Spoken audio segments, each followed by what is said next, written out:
Assalamualaikum warahmatullahi wabarakatuh. Perkenalkan, kami dari kelompok 8 pengantar sosiologi ingin menjelaskan sebuah materi yang berjudul perubahan sosial dan budaya.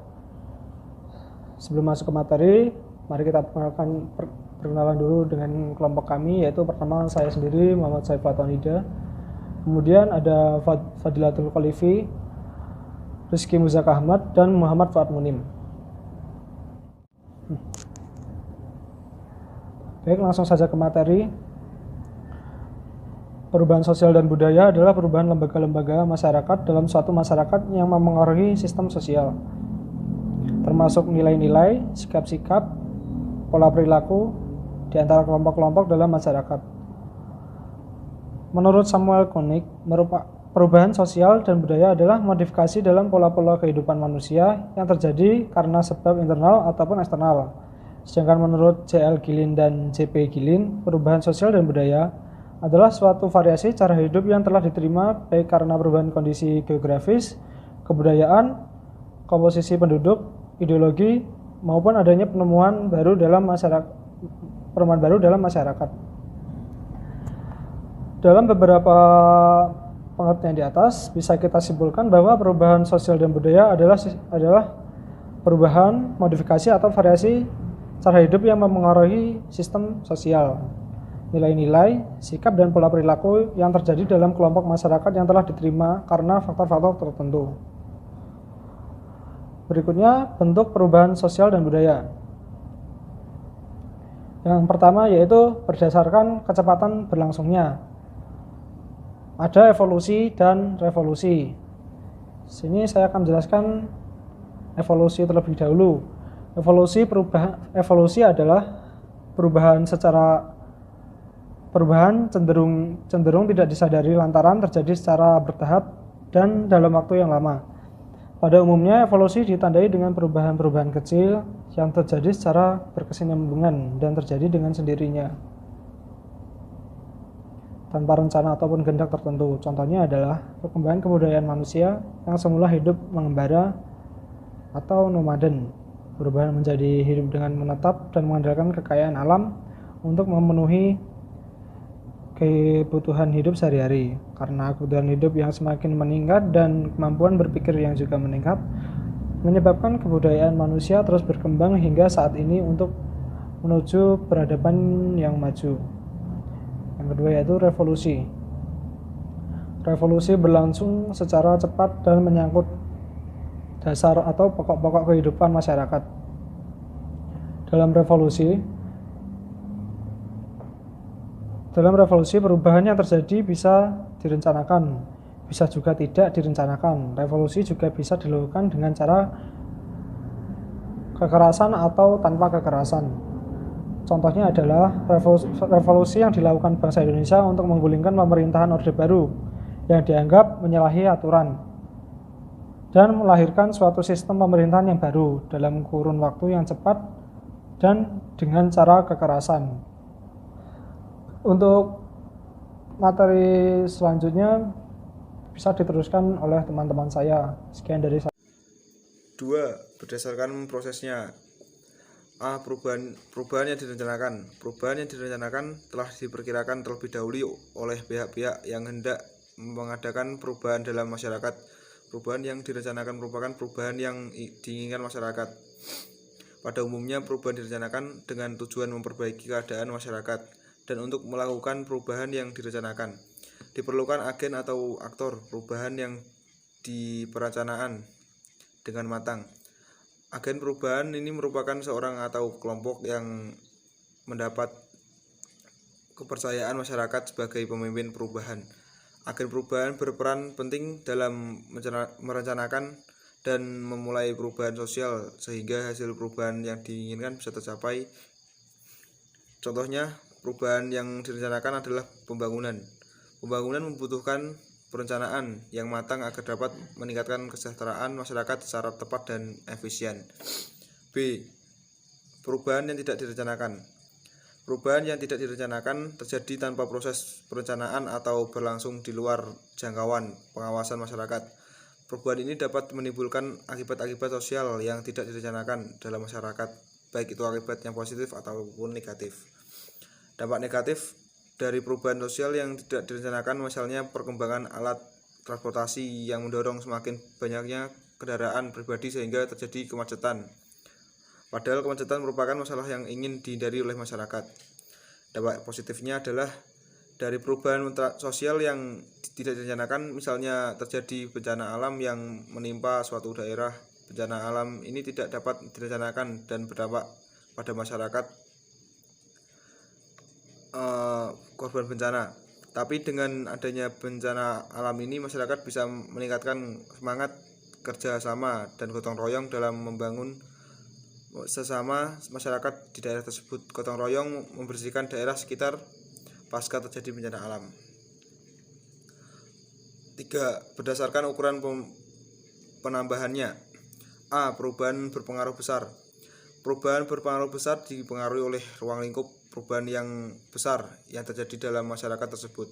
Perubahan sosial yang berhubungan dengan aspek-aspek penting dalam masyarakat dapat berdampak kompleks dan pada akhirnya menyebabkan perubahan yang besar pula. B. Perubahan berpengaruh kecil. Perubahan berpengaruh kecil merupakan perubahan yang tidak menyangkut aspek-aspek penting dalam masyarakat, maka dari itu dampaknya tidak berpengaruh secara besar. Akan tetapi jika perubahan berpengaruh kecil, apabila dibiarkan akan menimbulkan perubahan yang besar. Perubahan yang berpengaruh kecil menyangkut hal-hal sekunder seperti perubahan gaya rambut, gaya berpakaian. Perubahan pengaruh kecil juga cenderung berlangsung secara singkat dan berlangsung lama. Perubahan tersebut akan berganti dengan perubahan kecil lainnya yang lebih sesuai dengan selera dan kebutuhan zaman. Yang kedua adalah faktor penyebab perubahan sosial dan budaya. C. Faktor penyebab perubahan sosial dan budaya. 1. Faktor penyebab internal. A. Perubahan jumlah penduduk dan komposisi penduduk. Perubahan jumlah penduduk baik itu bertambah atau berkurang akan menyebabkan perubahan sosial. Faktor yang melatar belakangi terjadinya perubahan penduduk ini pun dapat dikelompokkan menjadi 2, yaitu pertama, migrasi sosial yang bisa berupa urbanisasi, transmigrasi, ruralisasi, dan emigrasi dan imigrasi, dapat meningkatkan jumlah penduduk tempat yang dituju dan mengurangi jumlah penduduk tempat yang ditinggalkan. Inilah yang kemudian akan menyebabkan perubahan sosial yang akan terjadi di kedua daerah tersebut. Kedua yaitu natalitas dan moralitas. Natalitas yaitu kelahiran dan moralitas merupakan kematian. Dengan adanya kelahiran yang menambah jumlah penduduk dan kematian yang mengurangi jumlah penduduk juga akan menyebabkan perubahan sosial yang di daerah tersebut. Komposisi jumlah penduduk di suatu daerah juga harus dipertimbangkan dengan berbagai aspek yang menunjang taraf kehidupan manusia di daerah itu demi menghadapi perubahan sosial yang kemungkinan terjadi. B. Pertentangan dalam masyarakat dan pemberontakan atau revolusi. Perbedaan tidak bisa dihindarkan dalam kehidupan kita bermasyarakat dan bersosialisasi. Selalu saja ada perbedaan yang kadang bisa menyebabkan konflik atau pertentangan antara dua kelompok dalam masyarakat yang kemudian menyebabkan perubahan sosial. Dengan adanya pertentangan itu menghasilkan suatu produk hukum berupa aturan atau norma yang kemudian diterapkan demi menetralisir dan mencegah timbulnya pertentangan kembali.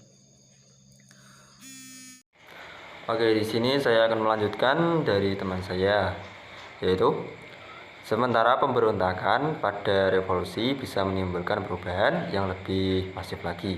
Revolusi dapat mengubah struktur pemerintahan yang diikuti dengan perubahan berbagai sistem sosial, budaya, ekonomi, dan politik. Pemberontakan terjadi karena adanya keinginan masyarakat dan menuntut pemerintah yang ada untuk berubah sesuai dengan tuntutan masyarakat, lantaran sudah tidak sesuai lagi dengan keinginan mereka dan dianggap menyalahi aturan. C. Penemuan baru. Para ilmuwan dan inventor dari berbagai negara berlomba-lomba untuk menciptakan penemuan baru. yang bertujuan untuk memudahkan dan meningkatkan efisiensi pekerjaan manusia di berbagai bidang. Penemuan baru ini kemudian menyebabkan perubahan pada masyarakat yang meliputi proses discovery, invention, dan innovation. Discovery adalah proses penemuan unsur kebudayaan yang baru oleh individu atau kelompok dalam masyarakat. Kemudian invention yaitu proses pengembangan unsur temuan itu sehingga bisa diterapkan dan difungsikan. Dan innovation yaitu proses perjalanan panjang unsur baru itu hingga bisa diterima, dipelajari, dan akhirnya dipakai oleh sebagian besar masyarakat. Lanjut yang kedua, faktor penyebab eksternal. A. Perubahan lingkungan alam. Perubahan lingkungan alam tidak bisa dipastikan kapan akan terjadi, tetapi dengan berkembangnya ilmu pengetahuan dan teknologi, perubahan lingkungan alam bisa diprediksi. Walaupun perubahan lingkungan alam tidak sering terjadi, apabila perubahan lingkungan alam benar-benar terjadi, maka akan memberikan dampak yang besar dan menyebabkan perubahan sosial. Aktivitas masyarakat tidak lepas dari faktor penyebab perubahan lingkungan alam terjadi. Manusia terus mengeksploitasi alam tanpa bijak secara serakah dan terkena dampaknya sendiri. B. Peperangan. Peperangan terjadi lantaran tindak lanjut dari suatu konflik yang ada. Kondisi seperti ini menyebabkan perubahan sosial yang besar kepada masyarakat. Perubahan sosial akan terjadi ketika perang dan pasca perang. Dengan adanya perang, tingkat kematian meningkat, rusaknya sarana-prasarana, serta infrastruktur penunjang kehidupan masyarakat. Ketika pasca perang, pihak yang menang akan memaksakan kehendaknya kepada pihak yang kalah, memaksakan ideologi, nilai, norma, dan budaya baru kepada pihak lawan yang kemudian mengakibatkan perubahan sosial masyarakat. C. Pengaruh kebudayaan masyarakat lain. Hubungan antara dua masyarakat cenderung menimbulkan pengaruh yang timbal balik. Berarti, tiap-tiap masyarakat mempengaruhi masyarakat lainnya dan juga menerima pengaruh dari masyarakat tersebut. Apabila suatu kebudayaan yang diterima mempunyai taraf kehidupan yang lebih baik dan dirasa lebih baik, maka proses yang terjadi adalah imitasi dengan meniru unsur-unsur kebudayaan lain demi meningkatkan kebudayaannya sendiri. Lanjut, D. Proses perubahan sosial dan budaya. Dalam proses perubahan sosial dan budaya, manusia mengemukakan berbagai teori perubahan untuk menjelaskannya. Ada beberapa pemikiran penting yang masih digunakan untuk menjelaskan hakikat perubahan sosial. Yang pertama yaitu teori fungsional. Dalam teori fungsional, perubahan dianggap sebagai sesuatu yang konstan dan mengacaukan keseimbangan masyarakat. Proses pengacauan itu berhenti pada saat perubahan tersebut telah diintegrasikan ke dalam kebudayaan. Perubahan yang bermanfaat, fungsional, diterima, dan yang tidak bermanfaat, disfungsional, ditolak. Setiap masyarakat dalam teori fungsional relatif bersifat stabil. Setiap komponen masyarakat biasanya menunjang kestabilan masyarakat. Setiap masyarakat pada umumnya relatif terintegrasi. Kestabilan sosial bergantung kepada kesepakatan di kalangan anggota masyarakat. Yang kedua yaitu teori konflik. Dalam teori konflik yang bersifat konstan adalah konflik sosial. Jadi masyarakat selalu mengalami konflik terus-menerus dan perubahan sosial hanya merupakan akibat adanya konflik sosial karena konflik sosial berlangsung terus-menerus. Perubahan juga ikut berlangsung terus-menerus. Perubahan sosial dan budaya ini menciptakan kelompok baru dan kelas sosial baru. Setiap perubahan menunjukkan keberhasilan dari kelompok pemenang dalam memaksakan kehendaknya terhadap kelompok lainnya. Dalam teori ini, masyarakat dikelompokkan ke dalam dua kelompok, yaitu kelompok yang menguasai dan kelompok yang dikuasai. Teori ini berdasarkan pada teori Karl Marx tentang konflik kelas. Setiap masyarakat dalam teori konflik berubah secara terus-menerus. Setiap komponen ke dalam masyarakat biasanya menunjang perubahan masyarakat. Setiap masyarakat juga selalu berada dalam ketegangan dan konflik. Kestabilan sosial bergantung kepada tekanan antara yang satu terhadap yang lainnya. Yang selanjutnya akan dilanjutkan oleh teman saya. Ya, saya akan melanjutkan pematerian dari saudara Olivi. 3. Teori siklus. Menurut teori siklus, proses perubahan sosial dan budaya yang terjadi dalam masyarakat baik berupa kemajuan maupun kemunduran yang merupakan fase lingkaran. Fase ini pada akhirnya akan berbalik dan mengulangi lagi ke arah perubahannya. Teori ini menjelaskan bahwa apa yang terjadi pada saat ini memiliki kemiripan dengan apa yang terjadi pada masa lalu. Proses perubahan sosial dan budaya yang terjadi tidak berakhir pada tahap akhir, melainkan berputar ke tahap awal. Yang keempat, teori evolusi. Menurut teori evolusi, Unlinear Theories of Evolution mengatakan bahwa masyarakat dan segala sesuatu di dalamnya, termasuk manusia dan kebudayaannya, mengalami perkembangan sesuai tahap-tahap tertentu. Bermula dari bentuk sederhana, selanjutnya berkembang menjadi bentuk yang lebih kompleks sampai pada tahap sempurna. Kemudian faktor yang mempengaruhi jalannya proses perubahan sosial dan budaya. Faktor yang mempengaruhi jalannya proses perubahan sosial budaya. 1. Faktor-faktor yang mendorong jalannya proses perubahan. A. Kontak dengan kebudayaan lain. 1. Akulturasi. Akulturasi adalah proses pertemuan unsur-unsur dari berbagai kebudayaan yang berbeda yang diikuti dengan pencampuran unsur-unsur tersebut. Misalnya, proses pencampuran dua budaya atau lebih yang saling bertemu dan saling mempengaruhi. 2. Asimilasi. Asimilasi adalah suatu proses penyesuaian atau peleburan sifat-sifat yang asli dimiliki oleh suatu masyarakat dengan latar belakang budaya yang berbeda-beda. Proses asimilasi berlangsung secara intensif dalam kurung waktu yang cukup lama, sehingga unsur-unsur dan wujud setiap budaya melebur menjadi suatu unsur dan wujud budaya yang baru yang bersifat lebih dinamis. Proses asimilasi dapat berjalan cepat dan lambat, tergantung pada berbagai faktor berikut. 1. Toleransi. A. Toleransi, B. Ekonomi, C. Simpati, D. Perkawinan campuran. Nomor 3. Difusi. Difusi adalah proses penyebaran unsur-unsur kebudayaan dari individu kepada individu lain dan dari satu masyarakat ke masyarakat lain. Dan difusi merupakan salah satu proses yang menyangkut hal ini dengan terjadinya difusi, suatu penemuan baru yang diterima masyarakat dapat diteruskan serta disebarluaskan ke masyarakat lainnya sehingga bisa menikmati kegunaannya. Ada dua tipe difusi, yaitu difusi intramasyarakat dan antar masyarakat. Difusi intramasyarakat adalah difusi yang dilakukan antar individu, sedangkan difusi antar masyarakat adalah difusi yang dilakukan oleh satu masyarakat ke masyarakat lain.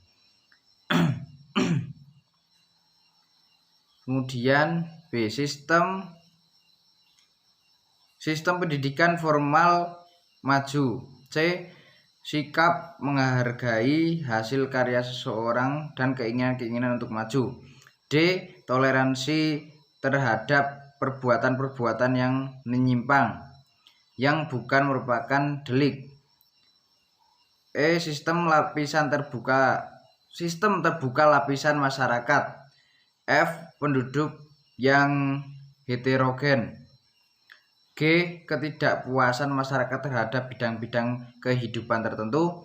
H. Orientasi ke masa depan. I. Nilai bahwa manusia harus senantiasa berikhtiar untuk memperbaiki hidupnya. Dua faktor-faktor yang menghalangi jalannya proses perubahan. 1A. Kurangnya hubungan dengan masyarakat lain. Perkembangan ilmu. B. Perkembangan ilmu pengetahuan yang lambat. C. Sikap masyarakat yang sangat tradisional. D. Adanya kepentingan-kepentingan yang telah tertanam dengan kuat. E. Rasa takut akan terjadinya kegoyahan pada integrasi kebudayaan. F. Prasangka terhadap hal-hal baru atau asing atau sikap yang tertutup. G. Hambatan-hambatan yang bersifat ideologis. H. Adat dan kebiasaan. I. Nilai bahwa hidup ini pada hakikatnya buruk dan tidak mungkin diperbaiki. Mungkin cukup sekian dari kelompok kami. Apabila banyak tutur kata atau perbuatan yang kurang berkenan, mohon dimaafkan. Wassalamualaikum warahmatullahi wabarakatuh.